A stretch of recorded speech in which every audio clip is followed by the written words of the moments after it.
জীবিত স্বামীকে গণ-অভ্যুত্থানে মৃত দেখিয়ে শেখ হাসিনা সহ ১৩০ জনের বিরুদ্ধে মামলা।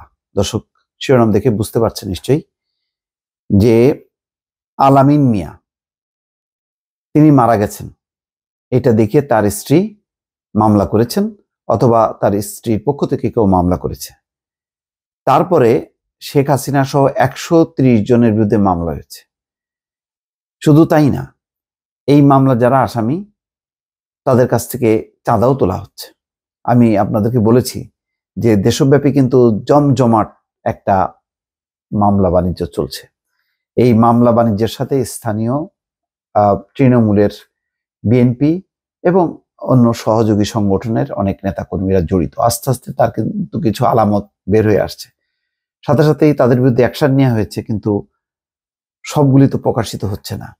সমস্যা হচ্ছে এখানেই, এই যে তলে তলে মামলা বাণিজ্য হচ্ছে, এর ফলে পুলিশ প্রশাসন কিন্তু ঠিক আবার সেই আগের জায়গায় চলে যাচ্ছে।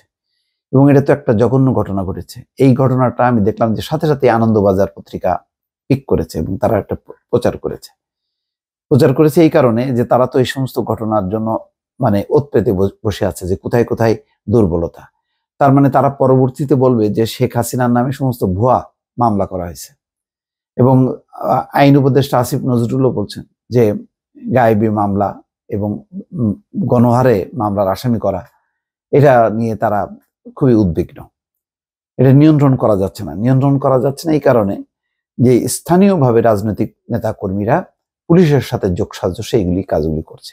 আর এইটা তো খুবই আন্তর্জাতিকভাবে একটা খেলো হয়ে গেল। আশুলিয়া থানায় মোহাম্মদ আলামিন মিয়া তিনি এসে বলছেন যে না, আমি তো মারা যাইনি, আমি বেঁচে আছি, কিন্তু আমার স্ত্রী হয় জ্ঞাতসারে অথবা অজ্ঞাতসারে এটি করেছে এবং যারা আসামি তাদের কাছ থেকে সে মানে টাকাও তুলতেছে যে তাদের মামলা থেকে নাম বাদ দেবে। এখানে বলা হচ্ছে যে আওয়ামী লীগ সরকারের পতনের দিন ছাত্র জনতার বিজয় মিছিল চলাকালে আওয়ামী লীগের সন্ত্রাসীদের গুলিতে স্বামী নিহত হয়েছেন উল্লেখ করে এক নারী মামলা করেন। এর ৩ মাস পর তার স্বামী থানায় এসে হাজির হয়ে জানান যে তার অজান্তে স্ত্রী তাকে মৃত দেখিয়ে অসৎ উদ্দেশ্যে মামলা করেছেন। ঘটনা ঘটেছে আশুলিয়ায়। পুলিশ জানিয়েছে গত ২৪শে অক্টোবর কুলসুম বেগম নামের এক নারী তার স্বামীকে হত্যার অভিযোগ এনে ঢাকার চিফ জুডিশিয়াল ম্যাজিস্ট্রেট আদালতে মামলা করেন। এতে সাবেক প্রধানমন্ত্রী শেখ হাসিনা সহ ১৩০ জনকে আসামি করা হয়। যেটাই মামলা হচ্ছে সে মামলার মূল আসামি হচ্ছে শেখ হাসিনা। এটা একেবারে ঠিক আগের আমলের মানে রিপিটেশন। পরে এটি ৮ই নভেম্বর ঢাকার আশুলিয়া থানায় এজাহারভুক্ত হয়। মামলার বাদী কুলসুম বেগম স্থায়ী ঠিকানা দেখিয়েছেন মানিকগঞ্জের ঘিওর উপজেলার স্বল্প সিংজুরি বাঙ্গালা গ্রামে। বর্তমান ঠিকানা দেখিয়েছেন আশুলিয়া জামগড়া। এজাহারে উল্লেখ করেছেন বৈষম্য বিরোধী ছাত্র আন্দোলন চলাকালে ৫ই আগস্ট সকালে তার স্বামী মোহাম্মদ আলামিন মিয়া ৩৪ মুক্তিকামী ছাত্র জনতার আন্দোলনে অংশ নেয়। শেখ হাসিনা সরকারের পতনের পর বিকেল ৪টার দিকে আশুলিয়া বাইপাইল এলাকায় বিজয় মিছিলেও তিনি ছিলেন।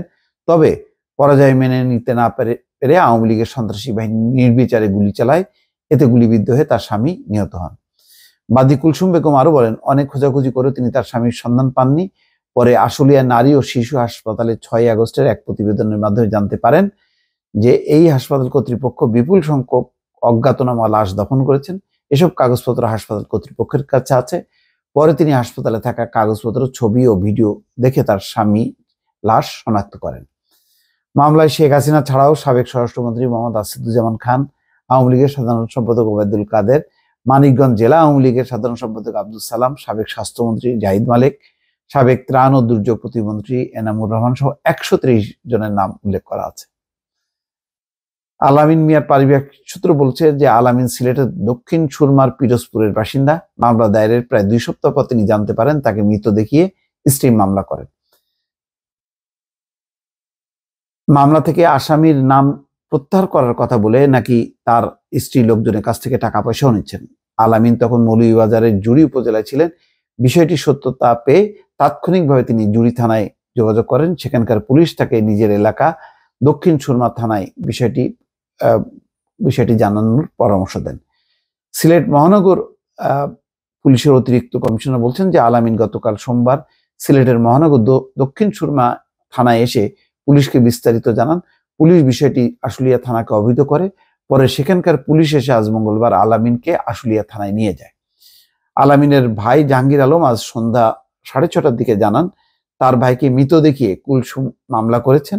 বিষয়টি তারা পুলিশকে জানিয়েছেন। পরে আশুলিয়া থানা পুলিশ তার ভাইকে আশুলিয়া থানায় নিয়ে এসেছেন, তিনিও ভাইয়ের সঙ্গে আছেন। তো এই যদি হয় তাহলে মানে একটা ভুল বা দুইটা ভুল মামলার জন্য কিন্তু অন্য সত্য মামলাগুলো কিন্তু প্রশ্নবিদ্ধ হয়ে যাচ্ছে।